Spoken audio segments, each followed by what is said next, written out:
titular da Universidade Estadual de São Paulo. Ele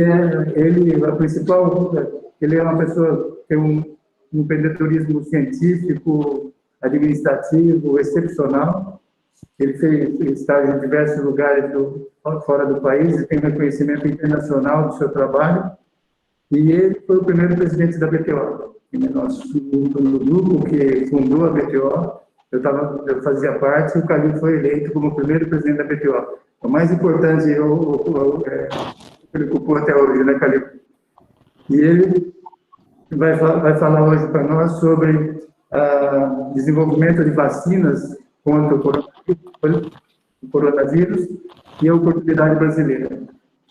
Todos nós já sabemos a dimensão da questão, a dimensão do problema dentro do país e no mundo todo, e ele já desenvolveu, teve uma experiência no desenvolvimento da vacina para dengue, que foi abortada no caminho, e agora ele está nesse programa de desenvolvimento de uma vacina brasileira e vai inserir isso no contexto internacional de desenvolvimento de vacina. Queria agradecer muito, Calil, primeiro por tudo que você já fez na ciência brasileira e também pela amizade que você tem e o respeito que nós dois dividimos aí. Muito obrigado e a palavra é sua, Calil. Ok, muito obrigado, Medina, muito obrigado por suas palavras. É um prazer imenso estar aqui com vocês. Muitas pessoas conhecidas, muitos amigos aí, eu vi alguns nomes, e a maioria das pessoas que me conhecem nesse meio, me conhecem porque eu faço imunologia de transplantes, isso há muitos anos. Mas, no decorrer da carreira, eu também lancei uma linha importante dentro do meu laboratório, que é a parte de vacinas e imunologia de doenças infecciosas. Claro que quando eu dirigi o Butantan durante 6 anos era a minha principal função, mas eu continuo atuando nessa área. Eu vou falar vou falar para vocês nesse período sobre a questão das vacinas. Sem dúvida eu vou abordar de novo questões relacionadas à parte de imunologia contra o coronavírus, que eu sei que o professor Reinaldo Salomão abordou semana passada. Eu espero que nós estejamos de acordo, porque isso é um terreno muito movediço ainda, nós não temos certezas, nós temos ainda muitas suposições. Algumas coisas a gente já sabe, algumas coisas nós temos que depreender, e durante a minha exposição eu vou falar sobre questões que eu tenho certeza que são do dia a dia, que pergunto para vocês também, quando é que a gente está protegido, quando é que a gente não está protegido, etc, etc. Bom, muitas pessoas me perguntam a seguinte questão: é possível ter uma vacina contra o coronavírus? Aí eu digo para as pessoas assim, eu pergunto para as pessoas, vocês já viram alguém que teve HIV e que eliminou o vírus? E a resposta é não. E por que isso? Bom, o sistema imune naturalmente não consegue eliminar esse vírus. Nós sabemos hoje em dia que com o tempo os indivíduos podem fazer anticorpos extremamente ativos, inibidores, mas que seguram o vírus, mas não conseguem eliminar. Ao passo que, no caso do coronavírus, do SARS-CoV-2, que causa a Covid-19, nós sabemos que sim, a grande maioria das pessoas elimina o vírus e vive saudavelmente. Nós podemos conversar depois a questão de ter ainda detectável o vírus depois de alguns dias, isso é uma outra questão que nós podemos voltar. Mas o indivíduo consegue eliminar o vírus. Se o indivíduo consegue eliminar o vírus, ele consegue montar uma resposta imune para eliminá-lo. E eu vou voltar a isso em algumas vezes durante a minha exposição, porque isso seria o racional básico por que nós todos estamos procurando uma vacina contra o coronavírus. Deixa eu começar a minha apresentação aqui. Eu treinei e deu certo, vamos ver se vai funcionar de novo.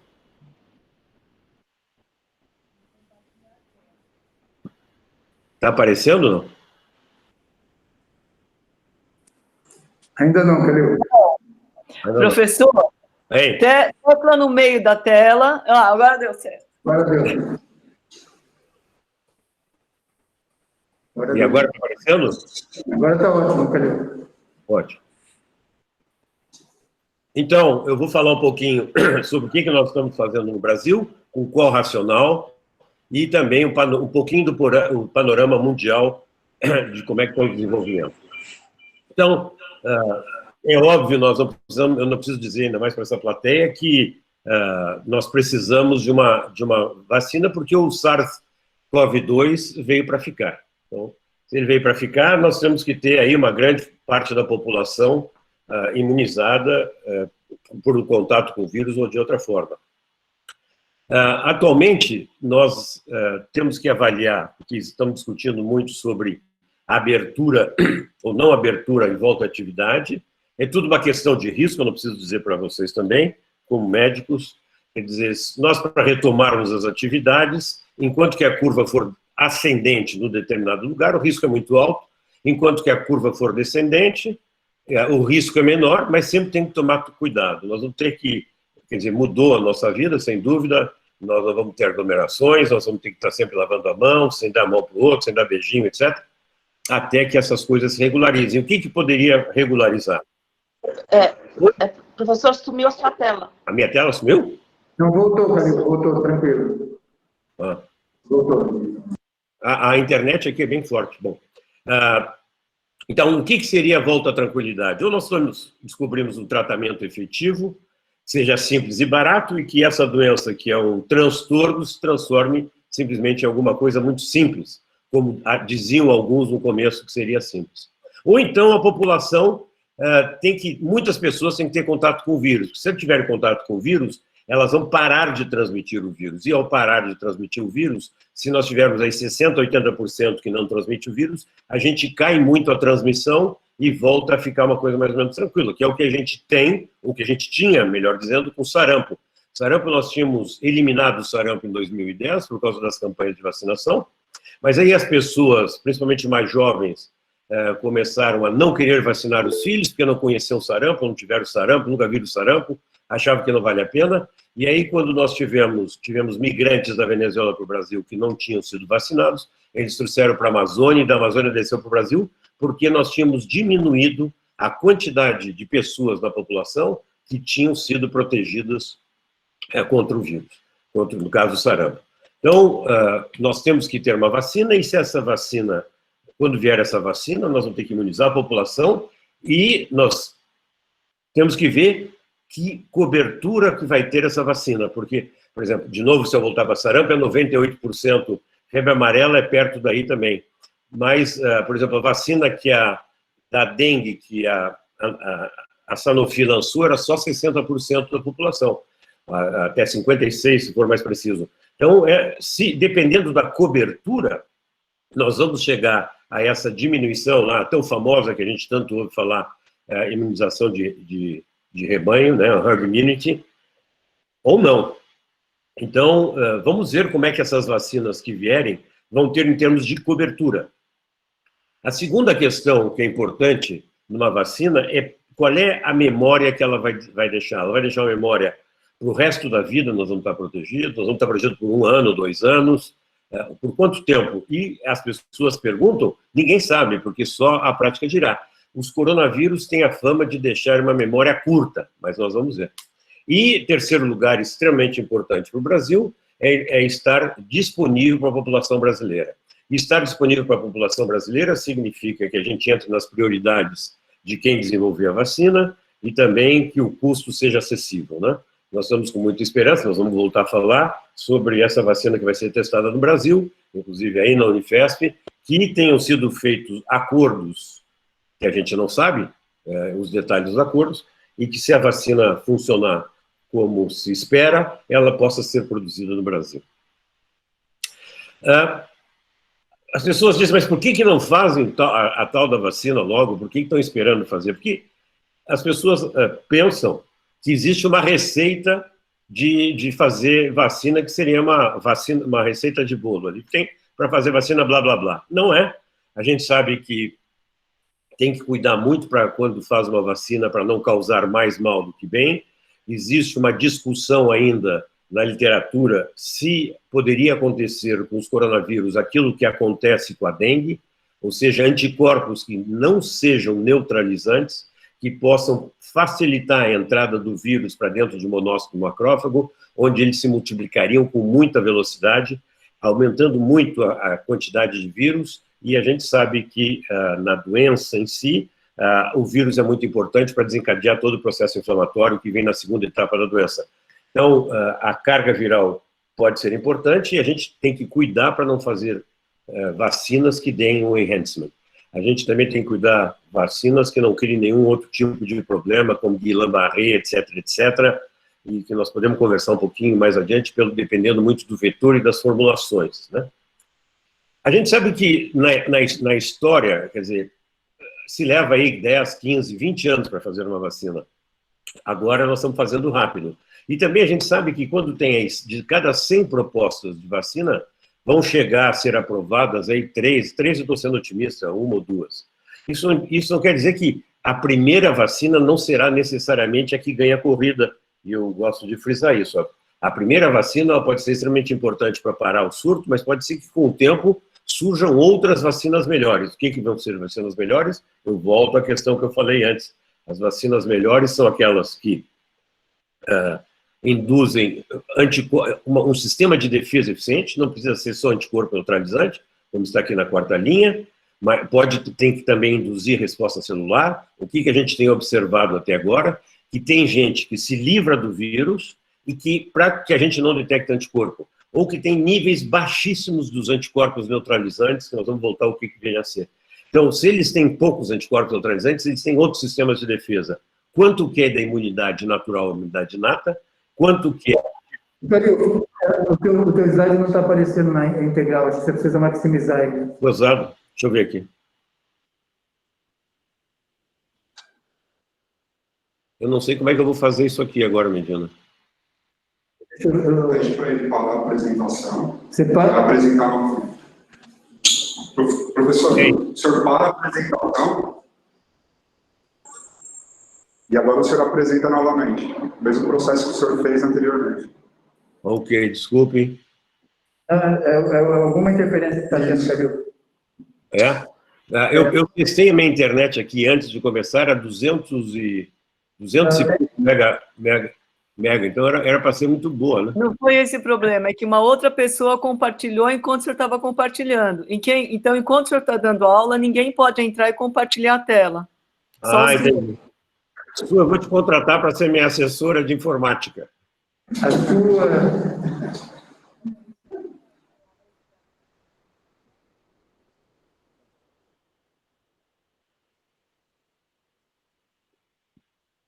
Está aparecendo de novo? Perfeito. Sim, Tá perfeito. Vamos pegar a comunicação da Ju, para ninguém compartilhar a tela, senão ele desaparece de novo. Tá? Bom, então, voltando ao nosso raciocínio. Como eu falei para vocês, as vacinas, elas, quando tem uma vacina, é claro que quem chega primeiro, você que chega primeiro, vai tomar grande parte das imunizações no mundo, mas ela não precisa ser necessariamente a definitiva. Voltando à questão, é que depende de como que essa vacina é em termos de cobertura, em termos de indução de memória e etc. E essa acessibilidade, né? Então, normalmente quando se faz uma vacina hoje, porque muitas das vacinas, desde o tempo do Jenner, eram feitas simplesmente pelo experimento normal, né? Não eram cientificamente dirigidas para chegar a uma vacina, né? Então, hoje em dia, para a gente fazer uma vacina, porque as doenças óbvias do passado a gente já tem vacina. Quais são essas doenças óbvias? São aquelas doenças que a gente tem uma vez na vida e depois não tem mais, porque tem uma resposta que é protetiva. Essas aí quase todas já têm vacina. As mais complicadinhas, a gente está tentando fazer uma vacina. Vou dar um exemplo para vocês que é muito importante em transplante. CMV, por exemplo. Se trabalha muito para a vacina do CMV, porque o indivíduo já tem CMV, será que a gente faz uma imunoterapia e consegue eliminar o CMV? Ou quem não tem CMV e vai receber um órgão que pode ser CMV, será que a gente pode fazer uma imunização antes? Mas o CMV é bastante difícil de fazer. Então, não se pôde fazer uma vacina tão empírica. E o que se fez, então? Se estuda muito a resposta imune de defesa, para saber qual a melhor maneira de induzir uma defesa que venha nos proteger. E como é que a gente pode saber? Bom, historicamente, na vacinologia, e principalmente em vírus, sempre se falou em anticorpo neutralizante.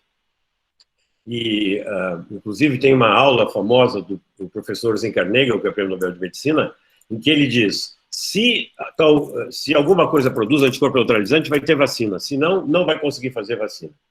Ele, apesar de ser o descobridor, digamos, dos princípios da resposta de células T, ele acredita até hoje, que seja só anticorpo neutralizante. Mas como eu estava dizendo para vocês, quando eu parei o slide, é que tem indivíduos que se livram do vírus e você vai pesquisar anticorpo neutralizante ou não tem, ou tem níveis muito baixos. Então, para vocês que estão acostumados a fazer pesquisa clínica, se usa anticorpo neutralizante como surrogate marker, para dizer que aquele negócio funciona em fase 2. Mas a gente não sabe, a gente tem que botar em fase 3 para ver o que acontece. E há muitos indícios de que a resposta celular venha a ser importante no caso desse vírus.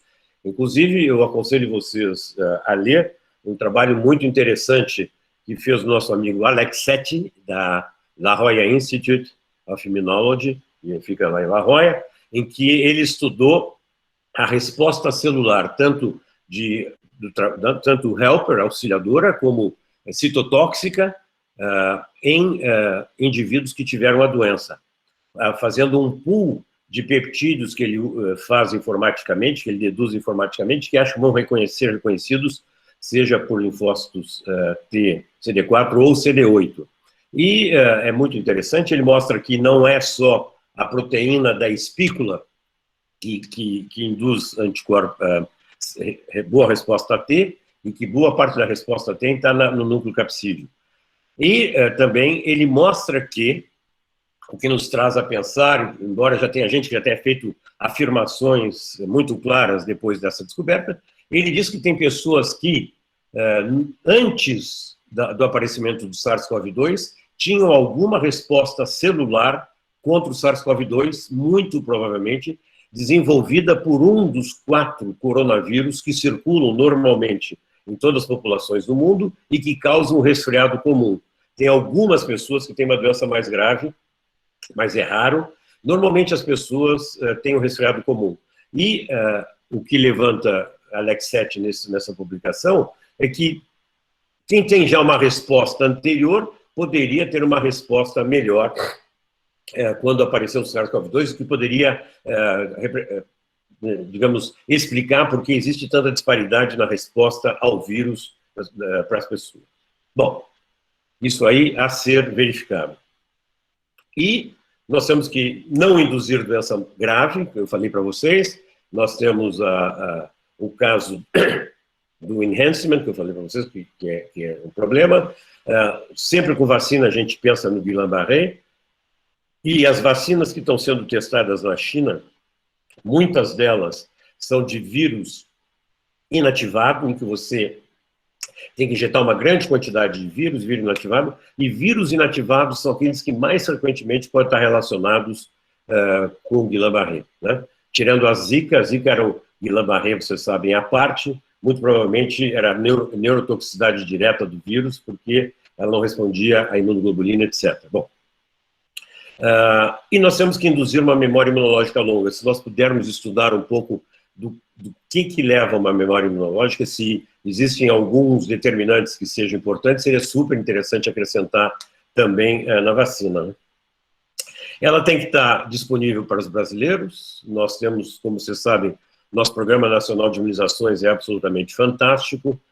Pena que agora a população não está tão sensibilizada. Quando meus filhos eram pequenos, tinha aquelas campanhas da gotinha que sensibilizava muito as pessoas. Hoje em dia tem muita gente não sensibilizada, mas o Brasil, ele imuniza com 13 imunizantes a população inteira, e nós alcançamos níveis muito altos, com exceção dos últimos 3 anos, que tem sido uma desgraça.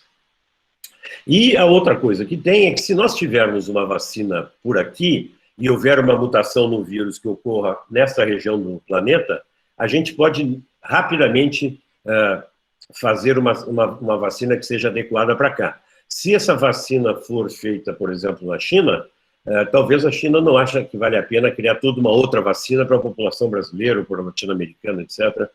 A gente não sabe.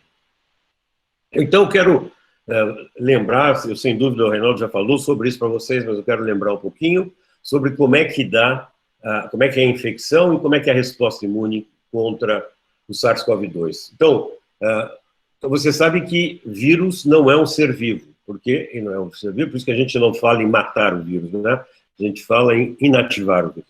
O vírus não é ser vivo porque ele tem que entrar numa célula para se tornar um ser vivo. Qual é a característica básica do ser vivo? É poder se multiplicar, né? Se reproduzir. Então, o vírus, para poder se reproduzir, se multiplicar, ele tem que entrar numa célula. E por isso que o SARS-CoV-2, se veio do roedor, se veio de um outro animal qualquer, que se diz que vem do morcego, mas tudo isso a ser ainda confirmado, por que ele, de repente, ele vai para o humano? Bom, você sabe que isso ocorre porque os vírus mutam muito, sobretudo um vírus como o SARS, que é um vírus de RNA, a polimerase não funciona direito, é ruimzinha a polimerase, ela não corrige bem, não copia bem e tem mutações. Bom, essas mutações pode eliminar o vírus, né, que não deixa o vírus viável, ou dar características para o vírus. Então, houve mutações aí, de repente o vírus entrou em contato, seja no mercado, seja no Wuhan Institute, seja em qualquer lugar, entrou em contato com o humano, e em humano ele tinha feito a mutação e ele conseguiu se ligar a uma célula da superfície de alguma célula, uma proteína na superfície de uma célula, e isso permitiu que ele entrasse, né? E é o que aconteceu, provavelmente, com esse vírus. Então, o que nós temos é que o coronavírus aí entrou em contato com as nossas mucosas, e lá ele encontrou o receptor, que é o ECA2, né? Que é a enzima conversora de angiotensina, que vocês conhecem bem, número 2, e ele liga, e a parte que liga do vírus nessa molécula, a gente sabe que essa proteína é o espícula, que é que dá justamente essa forma de coroa para o coronavírus, né? Então, ela liga, e depois tem uma enzima que faz um corte, não vou entrar muito em detalhe, aí, bom, a célula entra. E a célula entra, e ela é encapsulada quando entra, tem uma vesícula, aí se rompe a vesícula, a liberação do RNA mensageiro, que vai utilizar todo o maquinário da célula, todo o maquinário normal da célula, para fazer múltiplas cópias do seu próprio RNA e de todas as proteínas estruturais que ele precisa, para que ele forme novas partículas virais. Então, entra uma, sai milhões de partículas. Por isso que é tão importante aquilo que eu vinha falando para vocês, que se nós tivermos células citotóxicas que reconhecem a célula que está infectada e mata, a gente evita, evidentemente, isso. Bom, quando o vírus ele é remontado, ele causa piroptose na célula e ele é liberado na circulação, em que ele vai infectar outras células.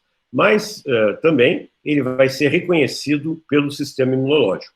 Aqui eu só trouxe uma fotografia do estudo da estrutura dessa proteína spike. Ela é trimérica, né? E ela tem essa parte aqui, é o que se chama de RBD, para Receptor Binding Domain, né? Que tem 3, tem aqui, está aqui, vocês estão vendo, porque ela é trimérica, e este RBD trimérico é o que efetivamente vai se ligar no receptor. Então, nós temos a proteína como um todo, o RBD é uma parte dessa proteína, e esta parte que vai se ligar no ECA2 para entrar na célula. Então, ele entrando na circulação, ele pode ser fagocitado por alguma das células fagocitárias. E uma célula apresentadora de antígeno, ela vai fracionar, vai digerir e fracionar esses antígenos e vai apresentar, através da classe 2, antígenos para a célula T helper. Da mesma forma, as células B, através dos seus receptores de membrana e GMGD, vai reconhecer o antígeno também, vai ser ativado, se ela tem um receptor com afinidade, vai ser multiplicado, vai começar a produzir anticorpos. Contra o quê? Bom, nós queríamos que fosse só anticorpo neutralizante, mas ela vai produzir contra qualquer coisa que seja reconhecida. E também nós temos os precursores citotóxicos, que vão reconhecer através da classe 1 esses seus, o antígeno viral que está apresentado pelas moléculas de classe 1 na superfície da célula infectada, e também vão proliferar. Então, o que a resposta imune vai dar? Vai dizer, sem dúvida, esses três tipos celulares vão se multiplicar e vão ficar em memória de longa duração. Isso que nós gostaríamos que fosse tudo de muito longa duração, para que a gente não tenha que tomar vacina mais de uma vez. Então, é isso que ocorre na resposta imune, e é dessa forma que nós queremos fazer uma vacina. Então, nós queremos fazer uma vacina que induza a proliferação dessas três células e as deixe estável para quando o vírus chegar perto. Existe uma variedade enorme de abordagens de vacina para a apresentação desses antígenos que a gente acha importante.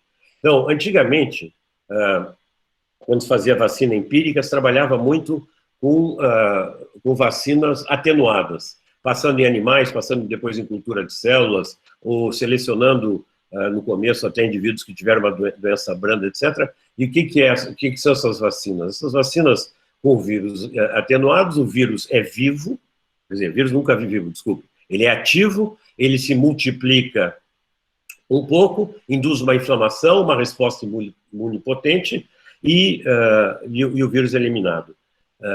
E a memória estabelecida. Essas vacinas, quando funcionam, são excelentes. Nós temos a vacina da polio Sabin, nós temos a vacina da febre amarela, nós temos a vacina do sarampo, que funcionam assim. São vacinas que dão uma imunidade muito longa. Agora, às vezes a gente pode ter algum escape. Pode ser que algum indivíduo não consiga eliminar esse vírus atenuado e tenha a doença e morre.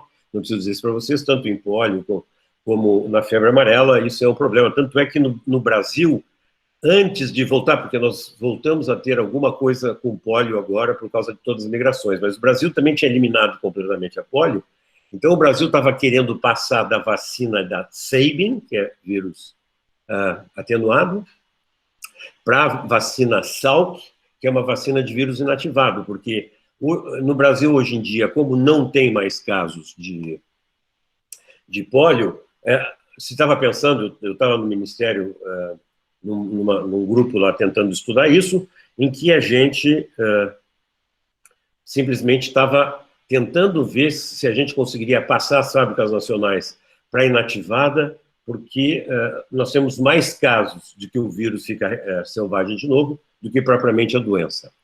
Mas são vacinas muito boas. As vacinas com vírus inativado, elas podem funcionar bem ou não, como eu disse, elas podem causar Guillain-Barré ou não. Existe um problema na vacina inativada, que a massa de vírus que você tem que dar para imunizar é grande. Então, as fábricas são fábricas pesadas, que dão trabalho. Você sabe que, quando eu dirigi o Butantan, nós colocamos a funcionar a vacina da gripe, que ela é uma vacina que ela é inativada e fragmentada. Então, na época, se recebia 500 mil ovos por dia para fazer a vacina, para vocês terem uma ideia do trabalho que dá. Quando eu saí de lá, a gente produzia por volta de 55 milhões de doses, com a capacidade, talvez, de aumentar para mais de 100. Quando a fábrica, na verdade, tinha sido pensada para só 20 milhões de doses. Mas isso aí dá para imunizar um país como um todo, né?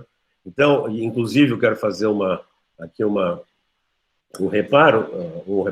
observação, que, digamos, a ciência mundial, ela esperava que a grande pandemia, primeira que aparecer, ia ser de novo de gripe.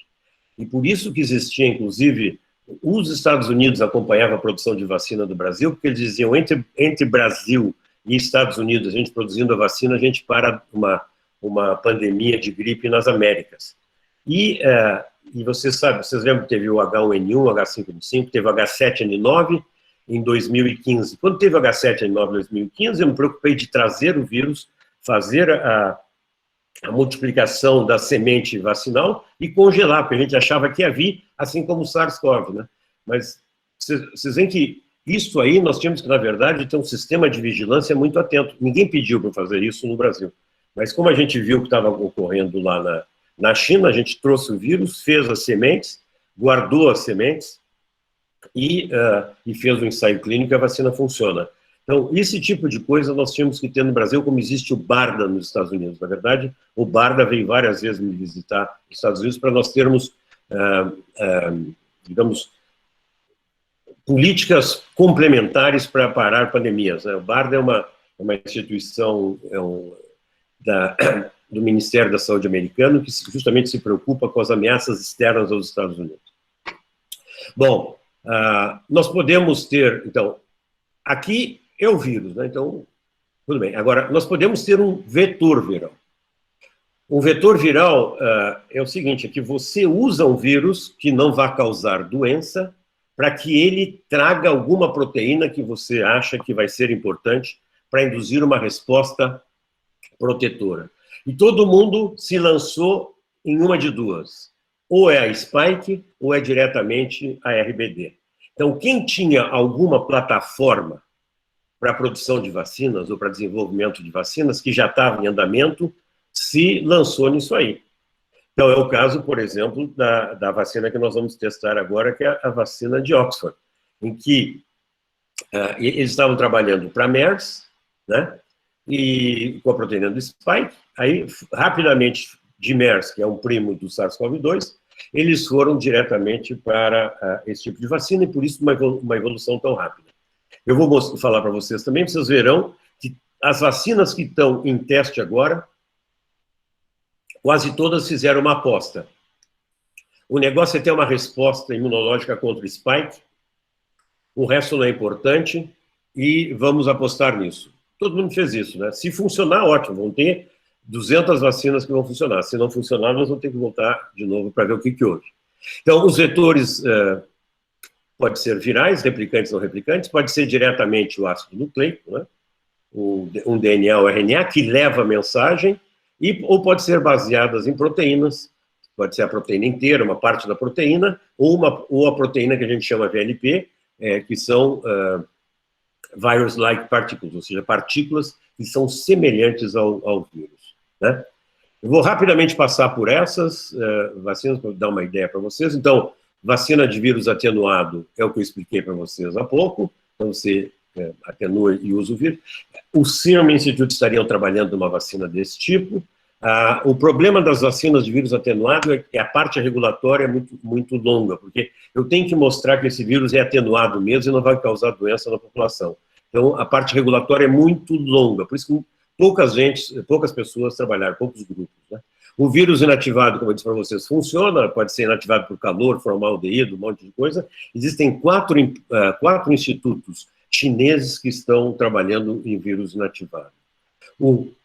O vetor viral replicante, você pega um vírus que não vai causar doença, por exemplo, aqui está exemplificando com a vacina de sarampo, o vírus do sarampo atenuado, aí você tira um gene, ou não tira nada, insere simplesmente o gene que codifica para a proteína S, para dentro do spike, e utiliza isso para imunizar. Então, você faz com que essa spike vá para a membrana, vá para fora do vírus, e você imuniza com esse vírus, como se fosse imunizando contra o sarampo, né? O problema é discutido isso aí, porque se você tem uma imunidade forte com o sarampo, você pode eliminar antes que ele comece a expressar spike, etc., mas isso a ser testado.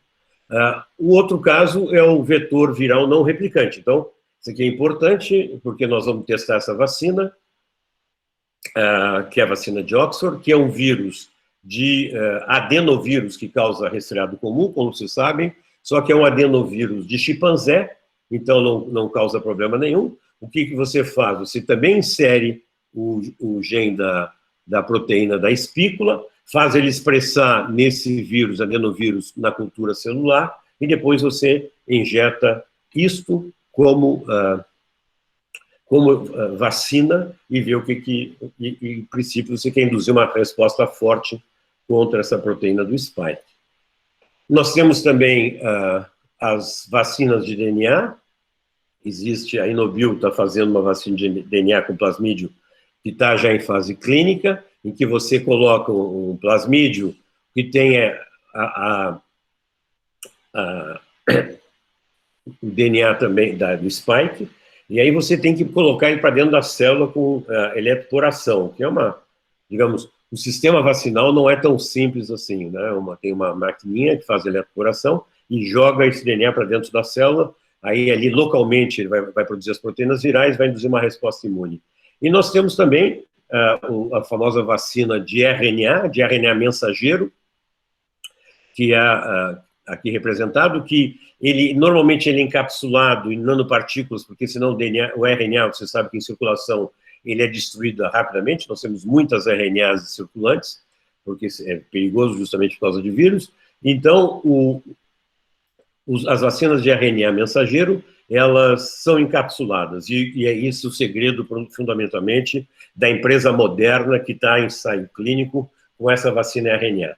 Veja, RNA mensageiro, eu venho acompanhando isso no exterior, inclusive as empresas americanas, fizeram um investimento maciço em medicações baseadas em RNA mensageiro e vacinas, se estudou muito, se propôs muita coisa, até hoje não tem uma vacina de RNA mensageiro que funcione. Normalmente elas induzem em gente pouca resposta imunológica, em animais elas funcionam bem. Agora, a Moderna acha que a vacina deles vai ser boa por causa desse sistema de encapsulamento e porque ela induz, então, a bastante expressão da proteína que poderia induzir uma resposta imune muito forte. Nós temos as vacinas subunitárias, ou seja, você pode simplesmente, por biologia molecular, produzir grandes quantidades, seja do spike, seja do domain, etc., e você injeta diretamente a proteína para induzir a resposta, né?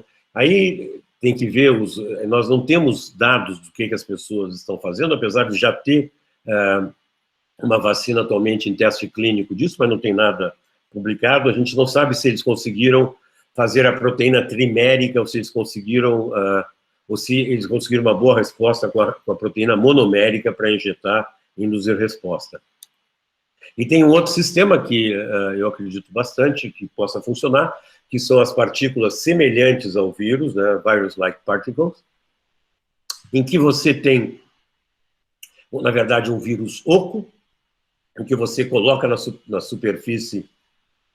Quando você está trabalhando para desenvolver, você pode colocar isso colocando a proteína, pedaços da proteína do coronavírus na superfície, ou você pode colocar na informação genética que gere o VLP, você pode colocar fragmentos das proteínas do coronavírus que, quando ele é transcrito e traduzido, ele vai dar uma partícula já com a inserção desses fragmentos de SARS-CoV-2. Então, isso aí é uma forma também de fazer, e você pode, na verdade, dessa forma, trabalhar bastante o que você vai colocar na sua partícula, né? Ela não é infecciosa, porque ela não tem RNA, não tem DNA, não tem nada, e ela induz também, a gente sabe que ela induz uma boa resposta imune. Vocês vejam que eu trouxe aqui um negócio esse slide aqui é para AIDS, mas serve para qualquer vacina. Eu falei para vocês que as vacinas que funcionam muito bem são as de vírus atenuado, só que elas têm uma grande eficácia e pouca segurança, como eu falei para vocês, né? No outro canto, nós temos as vacinas que têm o DNA só o DNA. Essas vacinas, elas são assim, uma segurança enorme, mas elas não são tão imunogênicas. Então, aqui, de novo, estratégia dos cientistas, das empresas. Vocês veem que o que mais tem são as vacinas de DNA ou RNA, ou as vacinas de proteína diretamente. Por quê? Porque muitos dos grupos pensaram, nós precisamos dessa vacina com urgência. O que vai, do ponto de vista regulatório, ser o mais rápido, que não vai nos incomodar, pedindo milhares de estudos de segurança. São esses dois tipos de vacina, que tem a proteína, ou o DNA, RNA, ou a proteína sozinha. Então, essas vacinas, elas são muitas das que estão também em ensaios clínicos. Então, vamos conversar um pouquinho sobre essas vacinas que estão em ensaios clínicos. Então, aqui está o número da inscrição nos ensaios clínicos. Então, isso aqui eu peguei, isso aqui é uma publicação que vocês podem ver no site da Organização Mundial de Saúde. Eles, a cada 15 dias, cada semana, 15 dias, eles, agora depois também deve sair outro, nas sextas-feiras, eles fazem uma publicação das vacinas que estão inscritas na Organização Mundial de Saúde, para que eles saibam que esteja em andamento. Essas vacinas que estão inscritas, elas dizem a evolução que elas têm, e elas também dizem então, a evolução, se estão em ensaio clínico ou não estão em ensaio clínico, e existem reuniões, nós fazemos reuniões de todos os responsáveis por essas vacinas, a cada 1 mês ou 2 meses, tem uma reunião e a gente discute para ver evolução, trocar ideias, etc., etc., através da reunião que é feita diretamente pela Organização Mundial de Saúde. Nós temos uma na semana que vem. Então, este vírus, a CanSino, junto com o Instituto de Beijing, faz um adenovírus do tipo 5, diferentemente do adenovírus de Londres, de Oxford. Esse adenovírus é um adenovírus que causa resfriado em humanos. Esse vetor tem sido utilizado há algum tempo na tentativa de fazer vacina de HIV, e houve ensaios clínicos, etc. Houve muito problema, porque quem já tem uma resposta contra o adenovírus, normalmente termina eliminando esse adenovírus tipo 5 rapidamente e não causa o efeito que se quer. Em todo caso, eles já estão em fase 2, esse CanSino biológico, talvez até você já tenha ouvido falar, eles já tinham feito uma vacina com a mesma plataforma para Ebola, que estava em estudos clínicos. Depois tem a famosa vacina da Moderna, que é o RNA mensageiro encapsulado, né? Essa aí que imunizou 8, que diz que tinha anticorpos neutralizantes como as pessoas convalescentes, e que deu aquele boom na bolsa, etc., mas que cientificamente a gente não tem nenhuma publicação deles, e, como eu disse para vocês, anticorpo neutralizante em pessoas convalescentes, vocês podem ver, posso dar algumas referências para vocês, vocês vão ver que varia muito de indivíduo para indivíduo. Então, o que eles queriam dizer, eu não sei. Depois tem o famoso Wuhan Institute com a Sinopharma, que tem também, vocês veem, uma vacina de vírus inativado. O que acontece também é com o Instituto de Beijing, com uma outra empresa, com a mesma empresa, desculpe, Sinopharma. Depois, a Sinovac, que também é uma empresa chinesa, tem uma vacina inativada com hidroxialumínio. Eles estão numa fase 1, 2A, e eles estavam trabalhando antigamente com a vacina do SARS, antigo, né, de 2002. O Instituto de Medicina da Academia de Ciências Médicas da China também tem outro vírus inativado. Então é interessante que a China realmente apostou com todos os seus institutos nas vacinas inativadas, e são as vacinas deles que estão em ensaio clínico atualmente, mas eu não sei qual é a redundância que existe aí. A Universidade de Oxford, como eu expliquei para vocês já, ela produz esse adenovírus de chimpanzé, o chimpanzé adenovírus, eles que expressa também a mesma proteína, e vocês veem que lá o Jenner Institute, ele estava já tentando fazer esse mesmo modelo, quer dizer, esse mesmo vetor para várias vacinas, inclusive a de MERS, né? De subunidade, a Novavax está trabalhando com uma glicoproteína, com a proteína da Spike, também encapsulada em nanopartículas e com adjuvante. Esse Matrix é um adjuvante muito forte, e eles estavam testando isso para o vírus sincicial respiratório e outros vírus. Pois tem outro RNA mensageiro, que é da Pfizer, que começou a testar, foi desenvolvida por uma biotech, uma pequena biotech alemã, começou a ser testada na Alemanha, agora foi levada para os Estados Unidos para teste, e tem a de DNA, que eu já mencionei para vocês, da Inovil, que é uma empresa conhecida no desenvolvimento de vacinas. Então, essas são as vacinas que estão, eu volto a dizer para vocês, se vocês olharem o que eu falei, que eu disse aqui até agora, essas vacinas ou são vírus inativados, ou de alguma forma colocam a proteína spike no indivíduo, para o indivíduo se virar com a sua resposta imune. Elas já eram feitas, a sua grande maioria, em quem já tinha algum tipo de plataforma, ou seja, que já tinha um sistema para desencadear uma vacina utilizando algum tipo de vetor. Quero lembrar para vocês que em 2017, em fevereiro, o mundo lançou um negócio chamado CEP, que é uma coalizão de países para justamente combater as grandes epidemias e pandemias, e incentivou muito a laboratórios a criarem plataformas fáceis de desenvolvimento de vacina e de produção também. Esse CEP foi criado só há 3 anos, ele não teve muito tempo de se expandir muito, mas algumas dessas vacinas aqui já receberam recursos do CEP. Eu, particularmente, estou muito curioso de ver. Eu fui convidado para fazer análise do CEP depois dos primeiros 3 anos de funcionamento, não tive ainda na mão os relatórios para saber quanto que foi, quanto que o CEP conseguiu ajudar para que a gente chegasse aí. O que a gente está pensando em fazer é justamente uma vacina que tem o VLP, como eu falei para vocês, em que nós vamos inserir os antígenos na informação genética do VLP. Agora, quando a gente começou a trabalhar, nós sabíamos absolutamente que muita gente ia chegar rapidamente, porque já tinham coisas em andamento e porque eles tinham financiamento de 1 ou 2 bilhões de dólares, quando eu estou lutando para ver se eu chego em 1 milhão de dólares. Então, nós temos que trabalhar muito mais com astúcia do que com o pensamento comum. Eu disse para vocês, se o pensamento comum funcionar, nós teremos dezenas de vacinas, o mundo vai estar servido. Se não funcionar, então, nós resolvemos estudar o que nós vamos oferecer para o vírus para não induzir anticorpo para enhancement, escolher as melhores partes que vão ser reconhecidas por anticorpos, escolher também as melhores fragmentos das proteínas do SARS, que são reconhecidas pelas células T helper e pelas células T citotóxicas. Então, só para dizer para vocês, existem várias vacinas que são baseadas em VLP, como as vacinas anti-HPV e anti-hepatite, que têm uso aí mundial.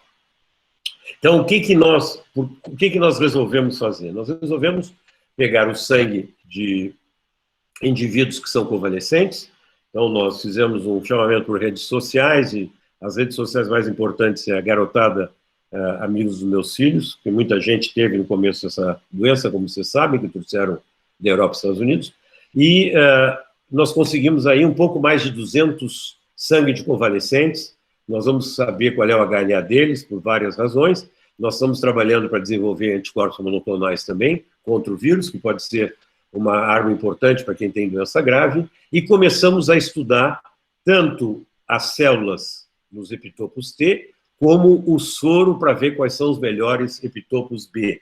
Então, para isso nós fizemos um microarranjo de peptídeos, né, em que a gente está estudando as respostas de anticorpos, e nós sintetizamos peptídeos através de programas de bioinformática, que a gente pode prever quais são os fragmentos que são melhor reconhecidos pelas células T citotóxicas e pelas células T auxiliares, e para isso a gente tem que ver quais são os peptídeos que se encaixam bem nas moléculas HLA, tentando dar a maior cobertura possível.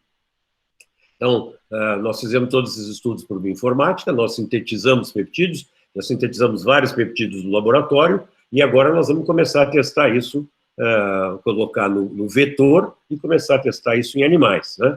Então, quais são as etapas? Primeiro a gente vai testar em animal comum, BALB6 C57, e ver se eles induzem uma resposta imune. Nós agora temos que procurar anticorpo neutralizante. Os epitopos T, eles não vão funcionar no animal, embora alguns dos epitopos T que a gente tem em humanos também são reconhecidos em animal, então a gente também vai testar.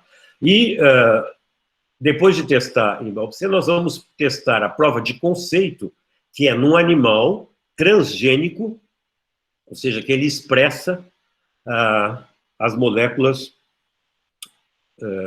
de ECA2. Então, por expressar ECA2, ele se contamina com o vírus, ele se infecta com o vírus. Então, nós podemos estudar a proteção, ou seja, a gente imuniza esses animais, depois dá uma carga de vírus e vê se ele está protegido. Então, isso a gente chama uma prova de conceito, como tem prova de conceito para qualquer droga ou qualquer vacina. Quando nós tivermos isso, quando nós tivermos o nosso protótipo com os fragmentos de B e os de T, nós vamos fazer o escalonamento, vamos fazer a produção, vamos entrar em testes pré-clínicos de toxicidade e segurança, para depois entrar nos testes clínicos, que vocês conhecem muito bem, toxicidade, segurança, qual é a dose, e se a gente realmente tem imunidade e proteção quando for para a população.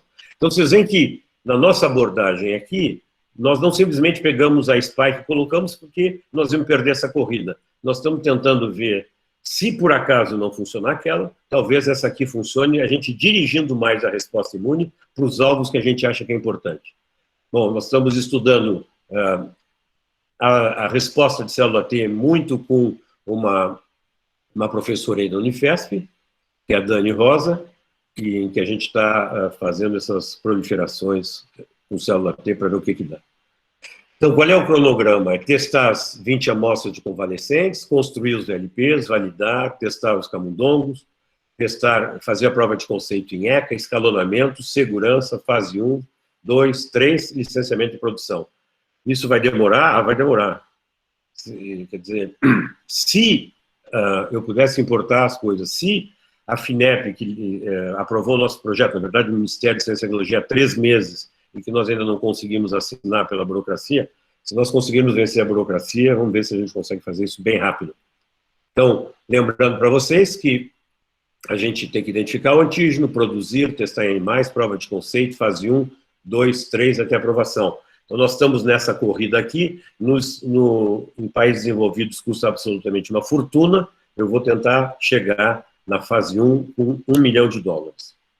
Se a gente chegar lá, se as outras não estiverem funcionando idealmente, nós temos muita chance de receber recursos para continuar o trabalho.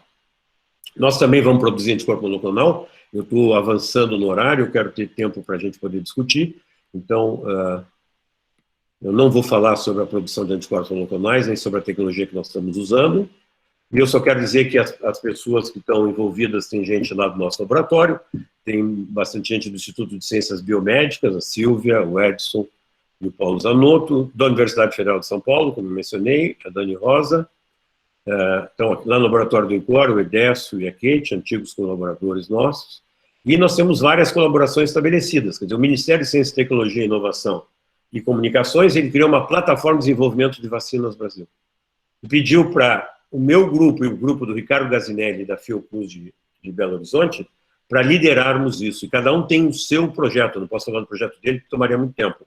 E nós nos ajudamos, porque tem algumas coisas que nós temos mais competências, outras eles têm maior competência, e a gente está trocando de ideias e trocando também reagentes, etc.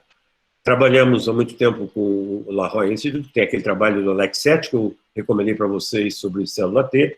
Trabalhamos com os brasileiros de Rutgers, que é a Pasqualini Arapi, e também com a Université Pierre-Marie Curie, que é o Davi Klassmann. Então, era isso que eu queria apresentar para vocês. Espero que eu tenha sido compreensível. Talvez eu tenha passado mais tempo que eu gostaria. Eu agradeço muito a atenção de vocês.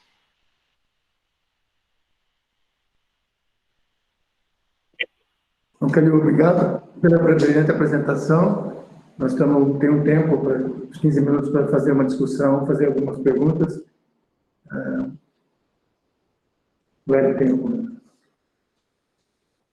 Bom dia, Calil. Bom dia. Considerando a sua larga experiência nesse campo e a situação agora da pandemia e da urgência, teria 3 perguntas. A primeira delas é qual dessas alternativas de vacina você acredita que é a mais promissora? A segunda, em termos de questão regulatória, que característica essa vacina deveria ter em termos de eficácia? qual seria a eficácia mínima necessária para ser aprovada, visto a urgência necessária. E em terceiro ponto, como a vacinação vai ser em massa, a segurança sempre é um ponto muito importante. Qual é o risco dessa vacina desenvolver ou produzir a forma grave da doença na população exposta? Muito obrigado pelas perguntas, são extremamente pertinentes, né? Das alternativas, qual delas? Olha, isso aí, nós não temos dados científicos para saber aonde que vai dar certo. Então, como eu disse, se a proteína da Spike simplesmente der uma resposta imunitária boa, essa de Oxford é que está na frente para ser testada. Então, eu diria, bom, ela deve funcionar. Agora, eu realmente não sei, eu não tenho dados maiores de como é que foram os estudos de conformação da proteína que é criada, como é que é a indução de resposta T, eles devem ter estudado, não está publicado. Qual é a resposta T, nós não sabemos nada, entendeu? Então, a gente fica no escuro para lhe dizer. Tudo está baseado na Spike, ou então nos vírus inativados. Eu acho que os vírus inativados são vacinas antigas, eu não gosto. Elas podem causar uma série de problemas, e eu não gosto das vacinas. Então, eu tendo a pensar que as melhores, então, na minha ideia, os melhores candidatos são aqueles que usam vírus inativado ou VLPs, na minha opinião. E por isso que eu estou trabalhando com um, podia estar trabalhando com outro se eu tivesse uma plataforma bem montada de vírus inativado. Mas nós teríamos que testar como é que é a expressão realmente dessas proteínas e se elas podem induzir, em bons modelos, uma boa resposta imune. Até agora, em animais, funciona. Essa de Oxford, ela foi testada em 4 ou 5, agora falhou a memória, animais, macacos, e ela mostrou proteção para fazer pneumonia. Mas, aparentemente, nós também não sei os dados reais, aparentemente não conseguiu eliminar o vírus, que foi detectado o vírus bastante tempo depois. Eu não sei se é o inóculo que eles detectaram, porque pode ficar fragmentos, etc. Não sei. Mas eu acho que nós temos que apostar e talvez o Oxford realmente funcione, o que seria excepcional para a humanidade, desde que o Brasil tenha negociado que para testar essa vacina, nós tenhamos uma certa prioridade em obtenção de vacina ou então na produção. E como é uma vacina de vírus não replicante, existem plataformas ou fábricas para a produção dessas vacinas, tanto no Butantan como na Fiocruz. No Butantan, eu fiz 2 fábricas que podem fazer isso. Eu fiz a fábrica da raiva, que pode ser, sem dúvida, adaptada para essa vacina, porque é crescimento de vírus em célula, e eu construí a fábrica da vacina da dengue, que também pode perfeitamente produzir essa vacina. A segunda pergunta, a questão regulatória, sem dúvida, é o grande problema. Então, digamos, todas as agências regulatórias estão seguindo muito de perto tudo que está sendo feito para ver se consegue liberar. Eu estou achando, eu fico com medo, eu estou achando rápido demais a evolução de Oxford. Nós não sabemos se pode dar um problema a médio e longo prazo, não sabemos nada. E dizerem que vai ficar pronto agora em setembro, eu acho que seria uma fase 3, nós temos que ter um tempinho maior de observação, tentar observar aí qual é realmente a cobertura, qual é o tamanho. Nós não vamos ter ideia de quanto tempo vai durar a memória, mas pelo menos as outras coisas serão importantes, né? Então, acho que eu respondi rapidamente as tuas 3 perguntas. Obrigado. Uma pergunta. Tem diferentes suscetíveis. O vírus é bastante contagioso, mas tem população que é menos suscetível, mais suscetível. Mesmo que aconteceu em Belém, em Fortaleza, teve um pico muito grande da doença, e agora, por alguma razão que a gente não conhece, e aconteceu isso em outros países, mesmo, eu sei que o isolamento tem uma participação importante, mas mesmo considerando o isolamento, nós não esperávamos que a doença fosse recrudescer, ou então a doença fosse decair assim de uma forma tão rápida como tem caído lá. Eu sei que ainda está uma situação muito precária. Mas E parece que a proteção de rebanho ela está sendo alcançada com um número menor do que nós esperávamos. Assim, você espera 60%, 70% das pessoas com contato com o vírus antes de acontecer isso. E a ideia que se tem é que talvez você tenha um polimorfismo do ECA2 que faça com que algumas pessoas sejam menos suscetíveis do que a outra. Se tiver uma proporção grande das pessoas que não é suscetível, a proporção de pessoas que precisa ter contato com o vírus para você ter a proteção de rebanho vai ser muito menor. Então, você tem alguma ideia disso? Até ontem eu conversei com o Robson lá de Minas Gerais, para ver se ele pode estudar isso, ele que estuda o ECA2, se ele pode estudar o polimorfismo do ECA2 na população que não é suscetível, ou que não adquiriu a doença. Nós vemos dentro da família, tem um casal que um adquire a doença e outro não adquire a doença, e os dois tiveram o mesmo tempo de exposição. Bom, Medina, essa pergunta vale a humanidade. Se é a grande pergunta que nós temos, a gente não consegue entender.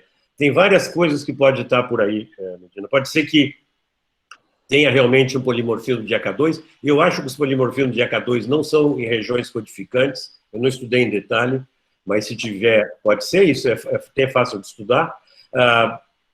Infelizmente, no Brasil, a gente tem poucos dados de pessoas que estão portadores do vírus, ou que tiveram o vírus, ou que foram assintomáticos, e tudo isso para que nós possamos trabalhar na descoberta dessas perguntas. Eu acho que em países em que isso está mais controlado, como, por exemplo, na Alemanha ou na Coreia, eles sabem qual é a população que foi exposta, eles podem fazer esse tipo de pergunta de uma maneira melhor. Nós aqui não conseguimos fazer essas perguntas da forma como deveria. Já foi publicado alguma coisa de resistência devido ao HLA. A gente sabe que imunidade inata é muito importante e que pode acabar logo. Pode ser que a expressão de ECA em diferentes tecidos possa ter alguma variação. E pode ser também que o vírus teve muitas mutações já. Essas mutações não afetam a região que se liga no ECA2. Se ele se ligasse no ECA2, poderia até criar diferentes sorotipos. Mas se ela tem em várias regiões do vírus tem mutações. Como eu disse para vocês, os RNAs, os vírus de RNA, eles são meio relaxados, eles fazem muita mutação. Pode ser que a gente esteja criando, Medina, vírus que sejam menos virulentos. Você sabe que com os anos, a tendência é que você seleciona os que matam menos, porque eles vão se transmitir mais, né? E que são vírus que têm um bom fitness e que vão se espalhando aí por todo mundo. Pode ser que também isso esteja ocorrendo.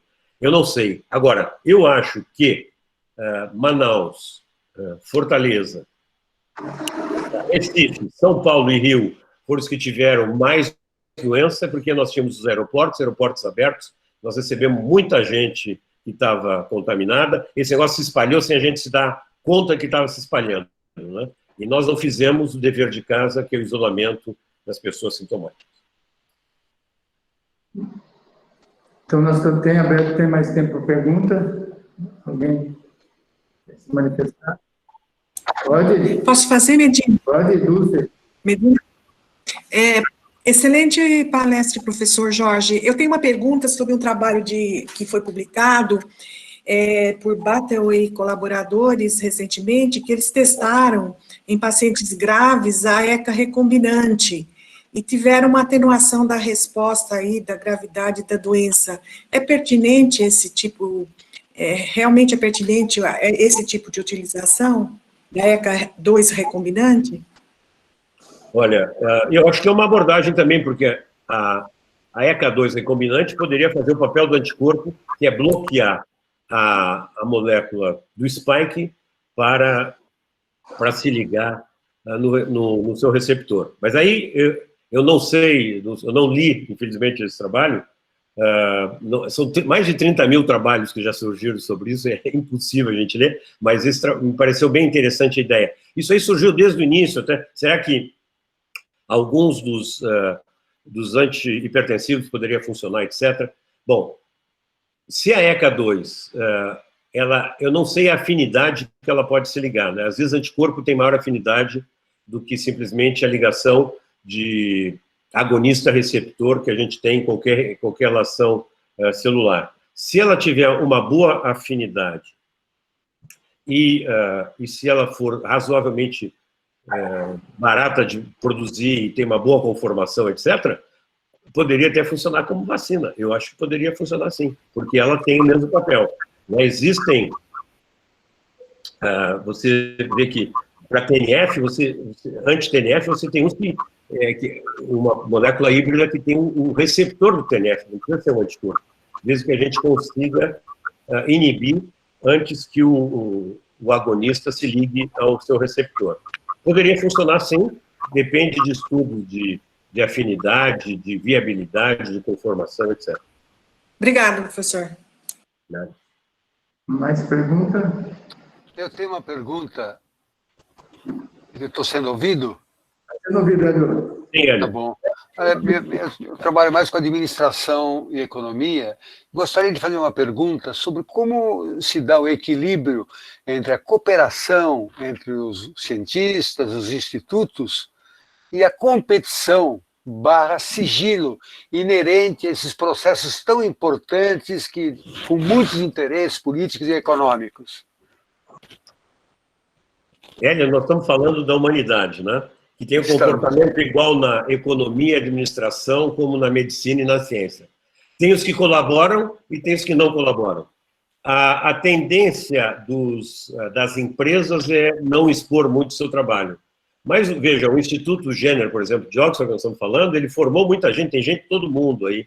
Então, inclusive, tem muita gente que eu já falei que conhece exatamente esse vetor, como é que funciona, como é que não funciona. Então, existe sim. Quando eu desligar esse telefone, eu vou entrar numa outra reunião, que é com a comunidade europeia. Então, a comunidade europeia quer ver o que nós estamos fazendo, quer ver como é que a gente junta forças, e todo mundo está de olho em nós, porque como ainda nós temos bastante doença, muitas coisas vão poder ser testadas aqui. Mas eu acredito que essa reunião da comunidade europeia até é entre cientistas que querem colaborar, abrir mão. Veja, reagentes, tem coisas, construções vetoriais, virais, células, tudo isso nunca havia facilidade com que as pessoas dão. Antes as pessoas seguravam para manter o seu sistema, hoje em dia elas distribuem isso com uma facilidade incrível. Então, existe sim colaboração, tem muita gente que está preocupada com isso, mas existem empresas que não falam e tem cientista também que acha que vai resolver o mundo sozinho.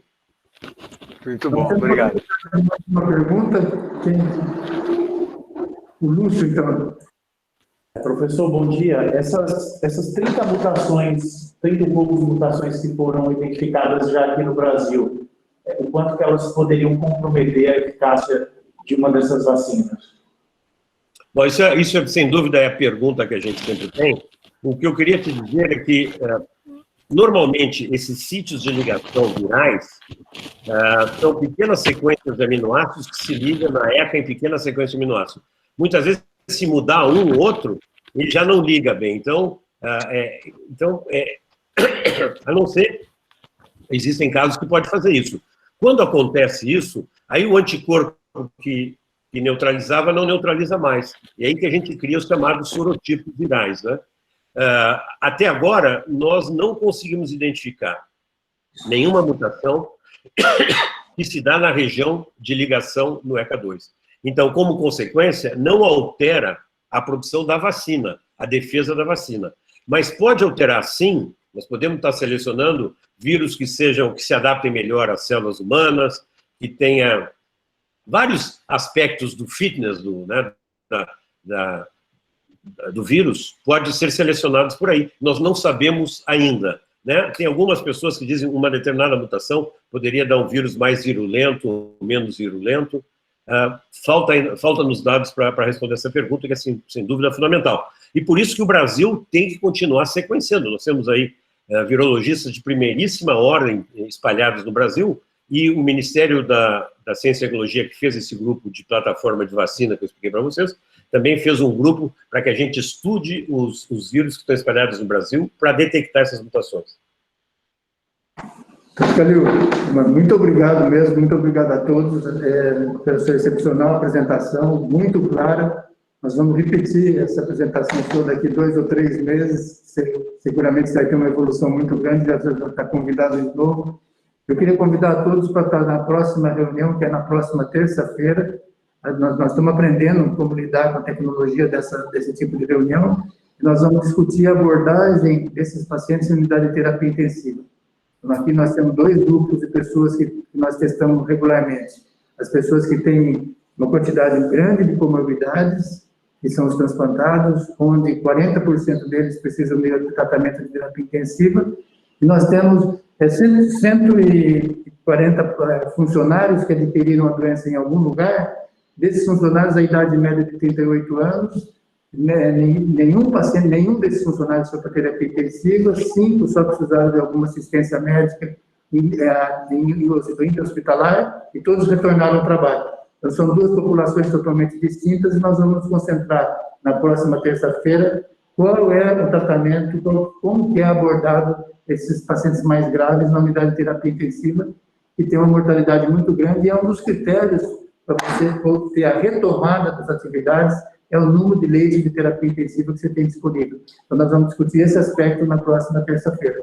Queria mais uma vez agradecer a todos mesmo, e nós estamos aprendendo como lidar com a tecnologia e como lidar também com a logística desse tipo de reunião, que possibilita que 200 pessoas acessem ou acompanhem a reunião, como aconteceu hoje. Muito obrigado, Calil. Muito obrigado, né? Muito obrigado pela oportunidade, Medina. Vamos torcer para que venha a vacina logo. E que a Unifesp teste a vacina de Oxford direitinho. Eles estão usando, então, vai começar agora, no começo do mês que vem, a ser testada. Espero que tenha esse resultado assim, foi em setembro, como eles já estão produzindo uma quantidade grande da vacina, em setembro ele possa ser utilizado. Mais uma vez, parabéns pela sua carreira científica, sua carreira administrativa, e obrigado pela sua amizade e a apresentação que você fez aqui. Um abraço, Calil. Um abraço, muito obrigado. É só avisar, está sendo, com a autorização do Calil, essa apresentação foi gravada, ela vai ser disponibilizada no site do Hospital do Rim, e vou ver se disponibiliza na BTO também. Muito obrigado.